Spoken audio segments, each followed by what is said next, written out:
we were like, if we miss it, something happens, then we won't make it to Germany in time for tomorrow. And so we had to take the 3 o'clock train. And so we went to the Van Gogh Museum that day, actually.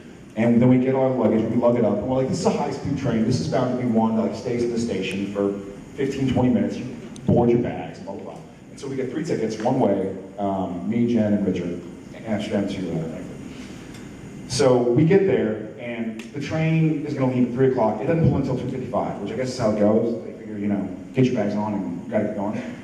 Schedule to make. And so I'm like, baby, Jen. I call Richard Sweetie.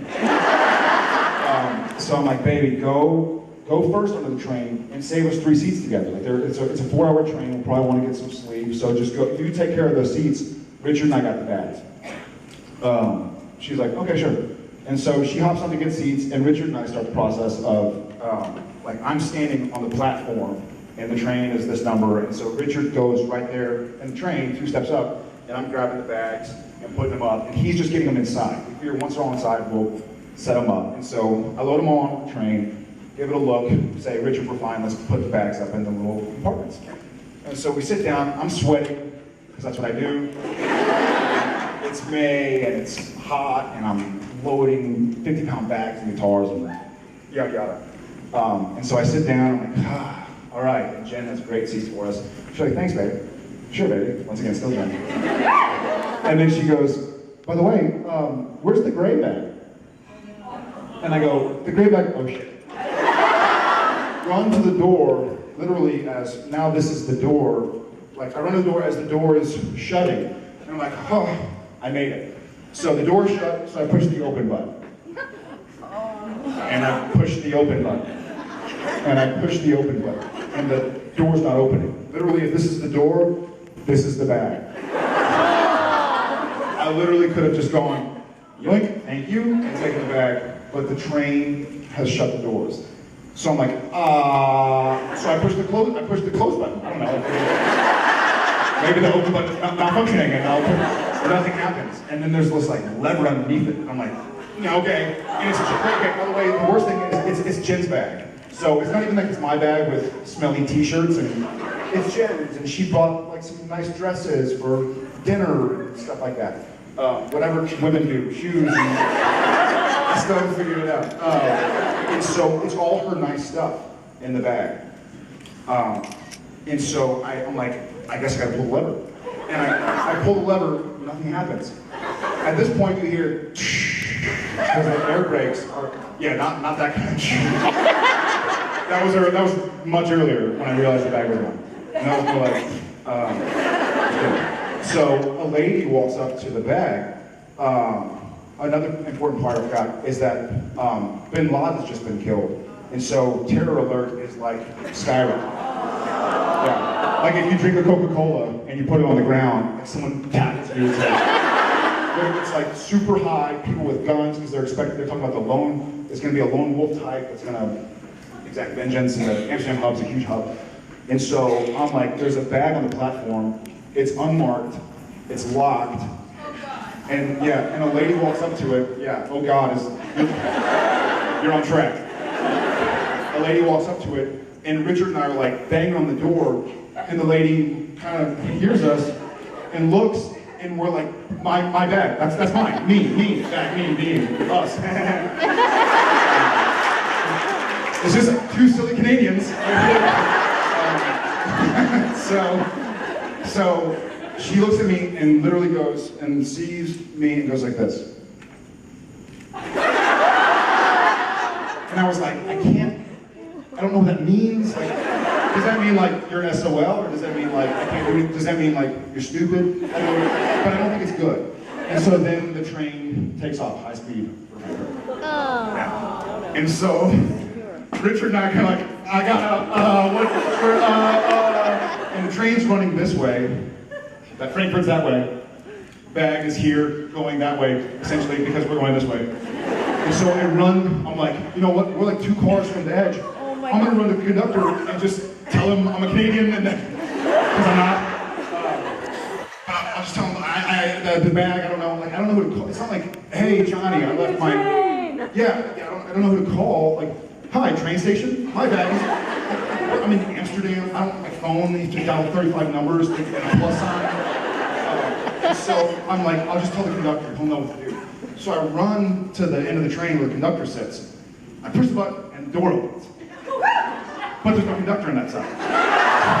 Because the conductor, pitter-patter, walked to the other side of the train because we're going that way now. So, by the way, now we're high speed, we're a minute or two out of Amsterdam, and my heart's beating right now. I guess that's good, but I mean, it's beating fast. And I walk, and I go back, and Jen's kind of like, so? Not good. And so I walk back through the thing, and Richard's kind of like, I don't know what to do, man. He's like, I ran 3 carts that way, I couldn't find anybody to work. He's like, what do we do? I was like, I don't know, and I just can't get my nerves down, and I'm like, I don't know what to do. Like, I can't just, her back's gonna be exploded. Like a robot, wheels. And I go back to the door, and I notice something that I didn't notice before about the buttons. There's a little plate of glass with an emergency do not push. And one of those like movie-style red buttons behind the plate of glass. And so,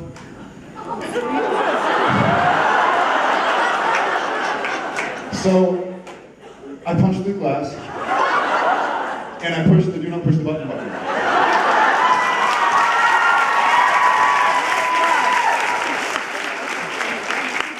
And I'm kind of standing like this, but when I push the do not push this button, like Star Trek, like people crying, babies crying, like there's we're gonna go off a cliff, like the train stops. It's not like, oh, casually slow down on the next station. The train, like super high pitched noise, like that thing earlier with that shoulder girl. And so everybody is looking at the giant, scary, sweaty man. Me, who just stopped the train.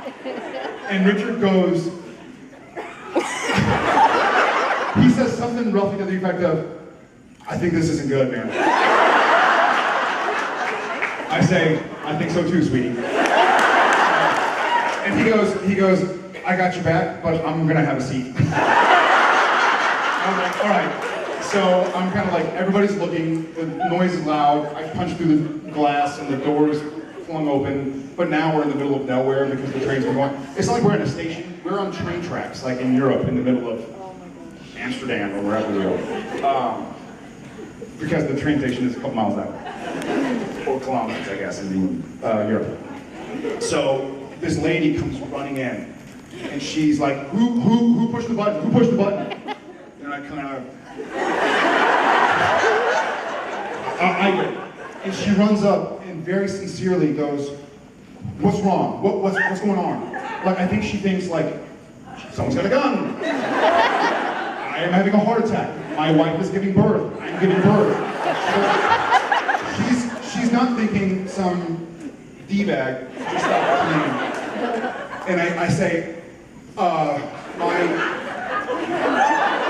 my wife's bag is back on the platform.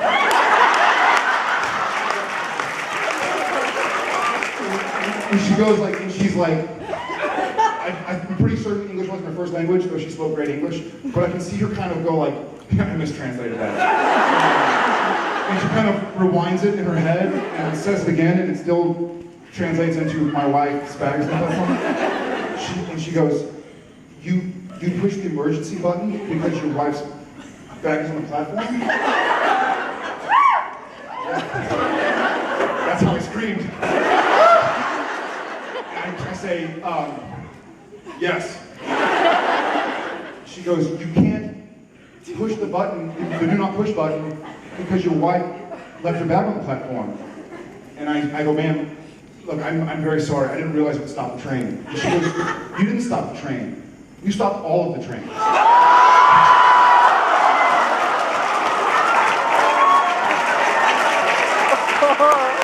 I'm glad y'all are having a good time. Because when one train stops, the rest have to stop so they don't smush into each other. And I was like, I didn't know that either. So and she kind of like, she goes, you didn't stop the train, you stopped all the trains. And kind of like walks away because now some other guy is there, and he looks at me and goes, this is gonna be very expensive. And I was like, oh my God, I can't. And I was like, okay, we'll figure that out. But in the meantime, in all honesty, like I don't want my wife's most prized possessions to be destroyed. And I don't want someone to look at her underwear. Just kidding.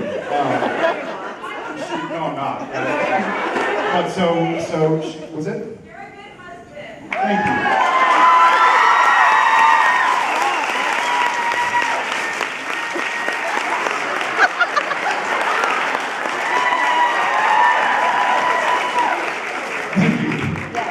And I was like, okay, in the meantime, my wife's bag honestly is on the platform. What can we do about it? So luckily she was a trained person. Part trained, part person. She was able to call and say, hi, if there's a gray bag, then don't destroy it. We have somebody here who owns it. It hasn't been destroyed yet. It wasn't. Someone found it, and we got it. But the guy goes, this is going to be very expensive. And I was like, okay. I was like, how much does it cost to stop the entire European train system? And the guy walks up to me and goes, it's going to be about 150. He didn't say any unit. He didn't say like 150 drachmas or he just said 150,000 billion, I don't know. And I kind of go, whoa. I was like, all right. And I go and I sit down next to Jen and I go, baby, if this is 150,000 euros, I'm just going to run. I love you. I have my phone. I'll be in Europe. But I was like, it's not a plane where you give me your passport. It's a train. I bought a ticket. They don't know who I am. Even if they do, I can say I'm the guy from Seventh Heaven or something.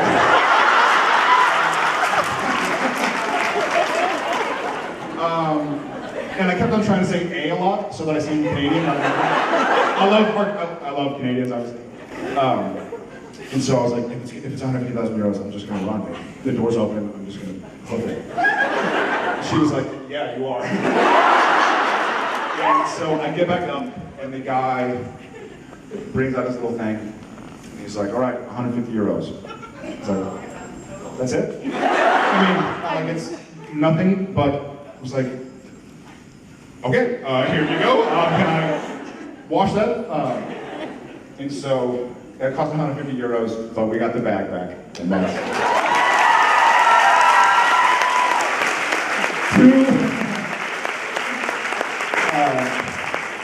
two great additions to the story. One was Jensen said that after going to see the conductor and there's no one there and going back and smushing the button and the lady saying, what's wrong? He's like, the response should have been, there's no one driving the train!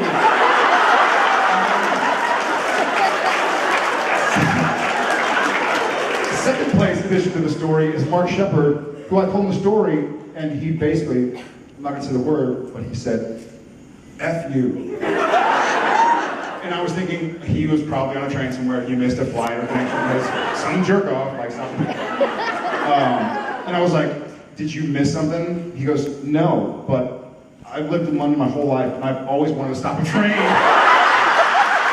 He goes, you're there for a week and you do it? And it costs 150 euros? Yeah, anyway,